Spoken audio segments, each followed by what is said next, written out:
واجهني جزاء ربي وجزاء. Rawdu Rayaahiin ak maison d'édition Daarul Himma ñoo am mbégte di leen yëgal génnuk téere bii ñu duppee histoire générale du Sénégal, partie concernant Cheikh Ahmadou Bamba et la Mouridiya, erreur et correction.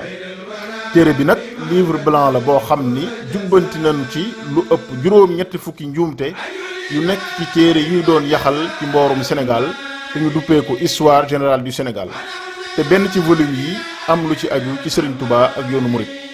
livre blanc boobu nag mi ngi tukkee ci liggéeyu comité scientifique bi Rawdu Rayaahiin taxawaloon ngir saytu njuumte yooyu ci ndigal ak ñaanuk Cheikh Mouhamadul Mountakha. ñu ñaan suñ borom yàggal ko fi lool te wéral ko. képp ku soxla téere bi mën nga koo am ci barabi jaayukaayu téere yi ci Touba ak ci Ndakaaru, rawatina fi jàkkaarloog jumaay Masaalikul Jinaan di ko dale ci le 28 septembre 2020 incha allah. wasalaamu aleykum wa rahmatullahi taala wa barakatuhu. خالني بركة المدينة